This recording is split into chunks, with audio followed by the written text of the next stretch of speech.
వేములవాడ పట్టణంలోని ఇషత్రాజ్పల్లిలో నూతన అంగన్వాడీ కేంద్రాన్ని రాష్ట్ర ప్రభుత్వమే పాది శ్రీనివాస్ శుక్రవారం ప్రారంభించారు. మహిళా సంక్షేమ వారోత్సవాలు ప్రజాపాలన ప్రగతి ప్రణాళిక కార్యక్రమంలో భాగంగా నిర్వహించిన ఈ కార్యక్రమంలో ఆయన ముఖ్య అతిథిగా పాల్గొన్నారు. ఈ సందర్భంగా ఆది శ్రీనివాస్ మాట్లాడారు. చిన్నారుల ఆరోగ్యవంతమైన ఎదుగుదల, విద్యాభివృద్ధికి అంగన్వాడీ కేంద్రాలు కీలకంగా పనిచేస్తాయని తెలిపారు. గర్భిణులు, బాలింతలు, చిన్నారులకు పోషకాహారం, ప్రాథమిక విద్య, ఆరోగ్య సేవలు అందించడంలో ప్రభుత్వం ప్రత్యేక శ్రద్ధ తీసుకుంటుందన్నారు. పక్కా భవనాలు లేని అంగన్వాడీ కేంద్రాలకు ఉచిత విద్యుత్ అందిస్తున్నామని పేర్కొన్నారు. రాష్ట్రంలో విద్యా వైద్య రంగాల్లో విస్తృత మార్పులు చేపడుతున్నామని తెలిపారు. Young India integrated residential schools, Telangana public school, కొత్త ఆసుపత్రుల నిర్మాణంతో ప్రజలకు మెరుగైన సేవలు అందిస్తున్నామని వెల్లడించారు. రైతుల కోసం మర్రిపల్లి గ్రామంలో రైతు విజ్ఞాన కేంద్రాన్ని ఏర్పాటు చేస్తున్నట్టు తెలిపారు.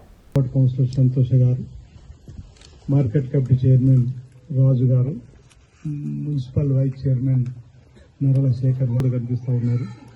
రాత్రిపేట గ్రామానికి సంబంధించినటువంటి ప్రముఖులు, వివిధ కుల సంఘాల పెద్దలు, రంగస్వామి గారు, జయంతి గారు, ముకుందరెడ్డి గారు, మధు గారు, రాజు గారు, నాగరాజు గారు, కౌన్సిలర్గా ఉన్నటువంటి మిత్రులు రావడం జరిగింది.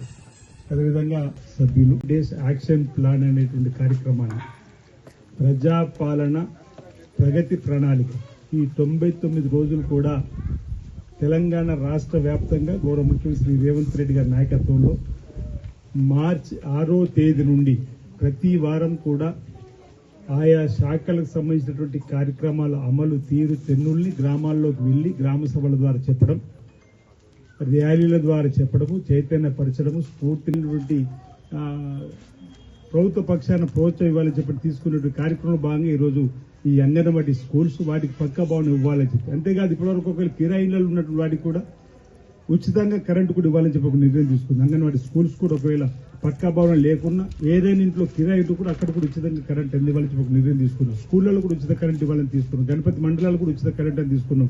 మొన్న 30,000 రూపాయలు చొప్పున ఈరోజు క్రైస్తవ ప్రార్థన మందిరాలు కూడా మనం ఇచ్చుకుంటే ఎలాంటి పండగ వాతావరణంలో అన్ని వర్గాల ప్రజలను మన అభివృద్ధిలోకి తీసుకొని పోయే లక్ష్యంలో భాగంగా ప్రభుత్వం ఒక చేతినివ్వాలని చెప్పని ఈ విధంగా చేసేటువంటి కార్యక్రమంలో భాగంగా ఈరోజు అంగన్వాడీకి సంబంధించినటువంటి స్కూళ్లను బలోపేతం చేయడం, తద్వారా గ్రామీణ ప్రాంతాల నుండి చిన్నారులందరూ కూడా వేములవాడ మున్సిపల్ పరిధిలోని 2వ వార్డులో, సాతరస్పల్లి 2వ వార్డులో ఈరోజు అంగన్వాడీ కార్యక్రమాన్ని ప్రారంభోత్సవానికి వచ్చిన గౌరవ శాసనసభ్యులు ప్రభుత్వపు ఆది శ్రీనివాస్ గారు, అదేవిధంగా స్థానిక కౌన్సిలర్ జ్యోతి గారు, మరి 3వ కౌన్సిలర్ సంతోష్ గారు, అదేవిధంగా మార్కెట్ చైర్మన్ గారు, మున్సిపల్ వైస్ చైర్మన్ గారు, ఆత్మగఢ్ చైర్మన్ గారు, డిఈ గారు, అదేవిధంగా జిల్లా సంక్షేమ శాఖ అధికారి గారు, మరి సిజిపో గారు, అంగన్వాడీ టీచర్స్తో పాటు మరి సెంటర్ని మనందరం ఉపయోగించుకోవాలని కోరుకుంటూ, మరి గౌరవ శాసనసభ్యుల గారి నాయకత్వంలో కూడా మరి రాబోయే రోజుల్లో వేములవాడ టౌన్లో కూడా మాకు చాలా అంగన్వాడీ సెంటర్ లేక ప్రైవేటు బిల్డింగ్లలో అంగన్వాడీ సెంటర్ నడుచుకోవడం చాలా కొంచెం బాధగానే ఉంది. కాబట్టి దయచేసి మీ ద్వారా అంగన్వాడీ సెంటర్లకు చిన్న గుంట అయినా పర్లేదు కానీ ఖచ్చితంగా ప్రతి ఒక్క వార్డులో ఒక సెంటర్కు స్థలాన్ని మంజూరు చేయాల్సిందిగా కోరుకుంటూ మరి అవకాశం